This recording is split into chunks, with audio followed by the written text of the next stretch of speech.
Hello, Mount Dora. I'm Rob English, the president of the Mount Dora Area Chamber of Commerce, and we're proud to be bringing you another veteran video.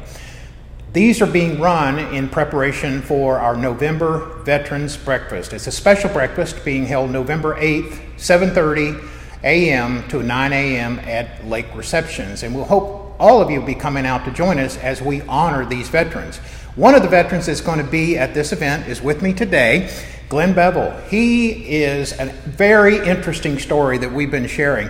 He's a corporal in the Army when he retired and got out. He was in the Battle of the Bulge. So let's just start with the beginning, Glenn.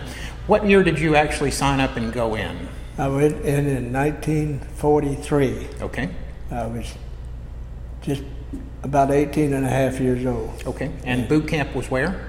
Well, I went to boot camp in Camp Barkley, Texas, in the Medical Administrative Corps because I could type.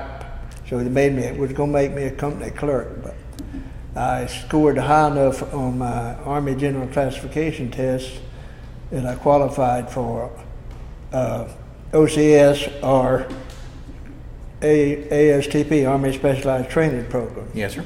I decided to go in the Army Specialized Training Program, and I went several places before they finally found a place for us to go to school. I found out that I didn't have enough geometry to be an engineer, so I transferred to the Air Corps. Okay. I was in the Air Corps for about 4 months, and then they was taking all the infantry and artillery out of the States and sending them to England, getting ready for the D-Day. Yes, sir. And they had to refill the infantry division, so they said, you're now in the 106th Infantry Division. So that's how I got to, and we took our training in Camp Atterbury in Indiana. Okay, all right. Now, when you arrived in England, how long was that before the battle? How many weeks or months were you in England? We were in England for the month of November. Okay. 1944, and we went across. They had our army had gone across France to almost to Germany. Yes, sir. And we went across on December the 5th, and they transferred us all the way across France until, and we relieved the 2nd Division, had been fighting since D-Day, and we were put in online on December the 11th. Okay. Now, December the 11th, you were actually captured, so what day was that? I know you remember it like it was today. Well, the Battle of the Bulge, or the Battle of Ardennes, that was called. But the GIs called it Battle of the Bulge because it was a big bulge that they made in our line. Yes, sir. That was started on December the 16th. I never will forget that day. About 5:30 in the morning, unknown to the Americans and the British, the Allies, Hitler had got together up to 90,000 people with panzers, infantry, SS, and anything he could get against us. And supposedly, we didn't know, the Allies didn't know they was over there. And so they started a barrage at 5:30 in the morning, and everything they had with screaming memes, and they make a heck of a, shall I say, hell of a noise. Yes, yes, sir. I'm sure they were. And it scared us, and we was out. My buddy and I, he volunteered for us to go over from Company K, which we were in, to Company L, a 421st Division, and we went to Company L, and we was on an outpost with eight men, a sergeant and 7 of us. Yes, sir. And we take turns every hour changing posts. And at the time the shelling started, we were in. I happened to be in the house, and we run out, and I jumped in the trench where they'd dug out and put the dirt up there for a bunker. And it was full of water, but it was frozen over. And I jumped in, I broke the ice, but the water was higher than my boots, so that's where I got frostbitten feet. But anyway, later on that day, they about 3 hours they attacked us. And like I say, we was out on a point, and there was supposed to be some machine guns out in front of us, but they never did fire. We don't know what happened. But there was 50 to 75 Germans stormed us. And the thing about it is, when we were so unprepared, I only had one clip of ammunition. Oh, wow. No grenades, no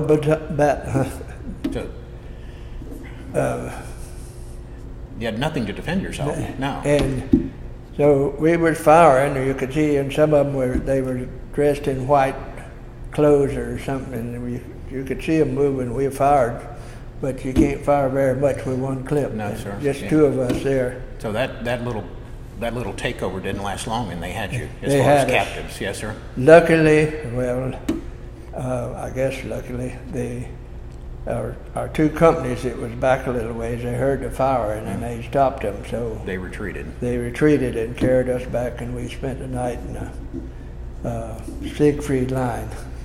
And they marched just 16 miles to Prüm to get on a train. Now, did they capture all 8 of you, or did you lose any of those men? They captured all 8 of Okay, us all right. because we were all Right. run out of No, ammunition. right. 2 of them were seriously wounded, one in the back. And we had to get our suffer pack and put on them. But, So you marched 16 miles, and what was the prison camp that you were in? well, they first put us on a train and put us from Prüm to Limburg. They had a big camp there. They put people in, and we got in there. They only run the trains at nighttime, and the British. There were several trains in the yard. Yes, sir. Because they had captured. They went right through my division, 106, and they cut off all communication between the rear and the crew up here, and they run out of ammunition like us. So the 2 colonels, the 422nd and 423rd regiments, they surrendered because they said, I'm not going to have my people just killed for nothing, because they didn't have nothing to fight with. Yes, sir. The 424th that I was in, they were able to retreat. But this group here of nearly 10,000 people, there was several thousand Wow. that was captured. So there was a lot of prisoners in this yard. And the British always flew at nighttime. And they came over and bombed the rail yard there and killed some Americans that was in these cars. And several of us tried to get away, but they caught us right away because it'd break open the car. They kept us there at Limburg for about that was about the 18th of December, and we stayed there in Limburg until after New Year's. I remember we was in an old stockyard is where they put us. Yes, sir. And we was there Christmas, and we was all singing Christmas carols and crying and all of that stuff. But then they transferred us into what they call the 40 and 8 boxcars. It's supposed to carry 40 men or 8 horses. But they put over 60 of us in each one of the cars. And Standing up. standing up, Yes, yeah. sir. You didn't have room to. And we was on the road for 4 days traveling at night. And so... So you stood up for 4 days. And one corner, we didn't get fed, but one corner over there was a latrine, and you kept getting crowded and crowded. Yeah, for good reasons. Yes. Absolutely. But I think I told you this at the breakfast, but I'll never forget the scaredest I got, besides being captured, was they stopped the train and they marched us all off and got us in groups. And they come along and says, take off all your clothes, your boots and everything, lay them on the ground. And we didn't have it. It was, So you're naked. yeah, Yeah. in 18 and 20 degree weather. and we had no idea what they was going to do. They marched us to this building, and we went in there. You looked up, there was no windows in that building, and there was iron pipes sticking out all around. And we all automatically thought about their death camps over there, gassing the people, and a lot of us was praying. And then they turned on the water, gave us a shower. So it sounds bad, that was the only shower I got till after I got.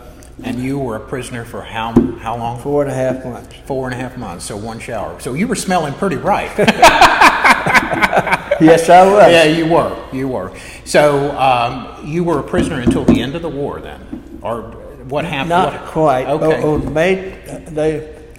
When they sent us from Limburg to Luckenwald, which is a big camp, they had English, they had French and all kind of, yes, and Russian prisoners in this big camp, but they kept Americans separate, of course.